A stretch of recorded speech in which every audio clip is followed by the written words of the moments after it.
បងអាណាជាបាសួស្តីបងប្អូនទាំងអស់គ្នាចាបន្ទាប់ពីបងប្អូនបានសិក្សានៅក្នុងវីដេអូមុនជាមួយនឹងអ្នកគ្រូហើយនៅក្នុងវីដេអូបន្ទាប់នេះអ្នកគ្រូនឹងបន្តទៀតសូមកូនមើលទាំងអស់គ្នានៅលើក្តារខៀនចាអ្នកគ្រូនឹងចាប់ផ្ដើមអញ្ចឹងបន្ទាប់នេះអ្នកគ្រូនឹងយកក្របបាល់ចំនួន6អ្នកគ្រូដកឲ្យរហូតដល់ចំនួន6ដូចគ្នាយើងដំបូងអ្នកគ្រូយកក្របបាល់ចំនួន6អ្នកគ្រូដកអត់ឲ្យមានក្របបាល់មានន័យថាអត់មានក្របបាល់ហ្មង6ដកឲ្យអត់មានក្របបាល់នៅតែស្មើក្របបាល់6ដកដែរដូចនេះអញ្ចឹង6ដក0ស្មើនឹង6យកពេលនេះអ្នកគ្រូនឹងយក6នេះ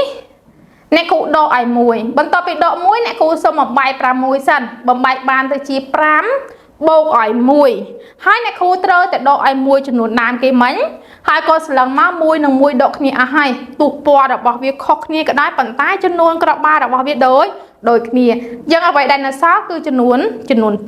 5ចាទីឯផ្នែកខាងនេះ6ដកឲ្យ1គឺស្មើ5បូកឲ្យ1ហើយក៏ដក1វិញ1និង1គឺដកគ្នាអស់ហើយយើងអ្វីដែលនៅសល់គឺចំនួន5ចាអញ្ចឹងអ្នកគ្រូនឹងបន្តទៀត6អ្នកគ្រូដកឲ្យចំនួនក្របបាល់2បន្ទាប់មកអ្នកគ្រូសុំបំបែកបានទៅជា4បូកឲ្យ2ចាហើយដកឲ្យចំនួនដើមរបស់យើង2ហើយកូនសន្លឹងមកទាំងអស់គ្នាឃើញថា2និង2នេះគឺដកគ្នាគ្មានសល់អីទៀតទេអ្វីដែលនៅសល់នេះគឺចំនួន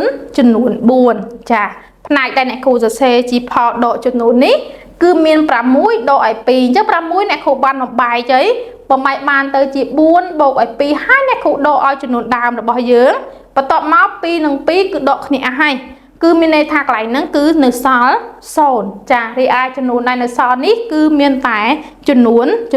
ទេហើយបន្តទៀតចុះបើសិនជាអ្នកគ្រូយកក្របបាល់6ហើយអ្នកគ្រូដកឲ្យក្របបាល់3វិញហើយក៏បំបែកតទៀតមក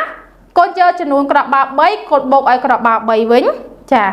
3បូក3គឺនៅតែស្មើនឹងក្របបាល់6ដដែរគ្រាន់តែអ្នកគ្រូបំបែកបន្ទាប់មកយើងត្រូវតែដកឲ្យចំនួនក្របបាល់3ហើយក៏មើលក្របបាល់3និងក្របបាល់3នេះពេលនឹងដកគ្នាអស់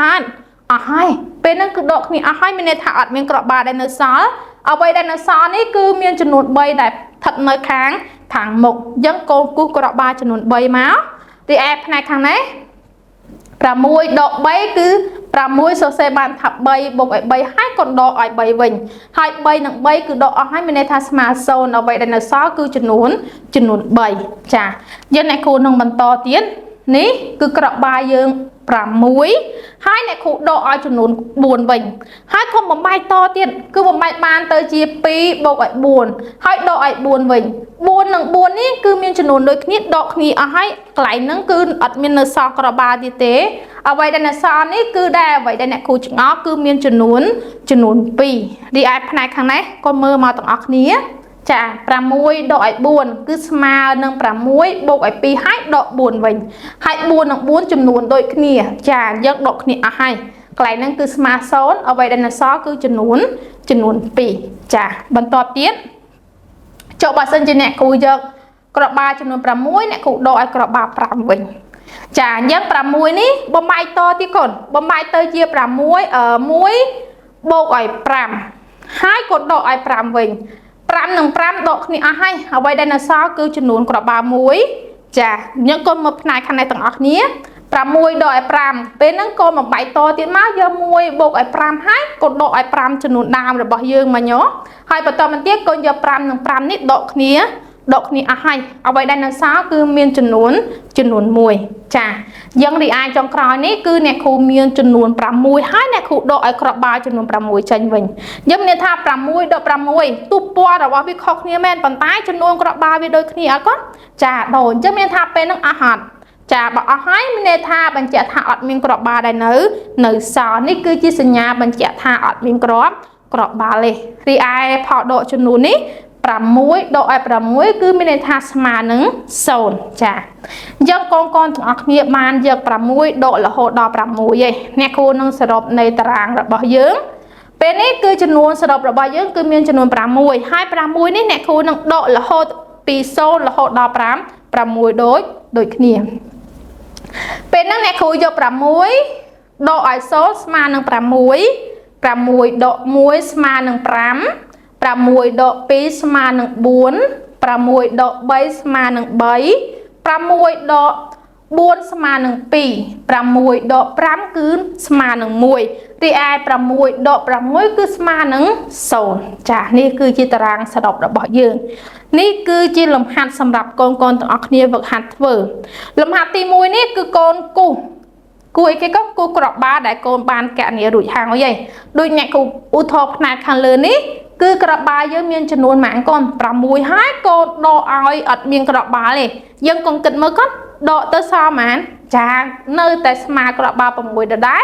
កូនគូក្របបានៅក្នុងប្រអប់ដែរអ្នកគ្រូដាក់ឲ្យកូននឹងមកបន្តមកទៀតកូនបំពេញចំនួនមក6ដក0ស្មើនឹង5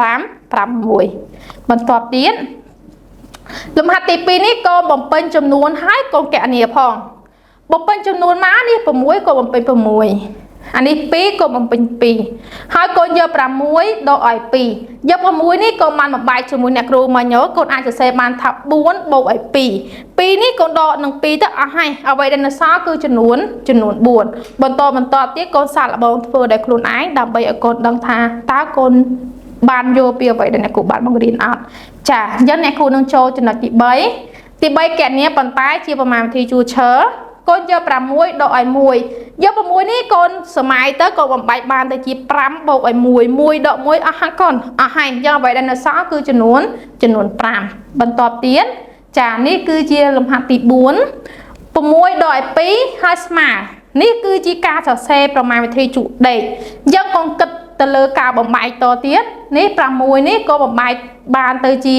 4បូកឲ្យ2ចា2ដក2គឺអស់អ្វីដែលនៅសល់គឺចំនួន4ចារីឯចុងក្រោយគឺជាចម្លើយជំរើសដែលជាចម្លើយត្រឹមត្រូវនៅក្នុងប្រអប់ធំមួយមានតែចម្លើយមួយដែលត្រឹមត្រូវកូនសាកល្បងជ្រើសរើសតាមឧទាហរណ៍ដែលអ្នកគ្រូបានបញ្ជាក់ឲ្យកូនចាយកលំហាត់ទាំង5នេះសូមកូនទាំងអស់គ្នាចូលរួមវឹកហាត់ធ្វើទាំងអស់គ្នាបន្ទាប់ពីកូនបានធ្វើរួចកុំភ្លេចយកទៅឲ្យប៉ាម៉ាក់របស់កូនជួយពិនិត្យមើលថាតើកិច្ចការរបស់កូនពិតជាបានស្អាតនិងត្រឹមត្រូវដែរឬទេចាសូមអរគុណ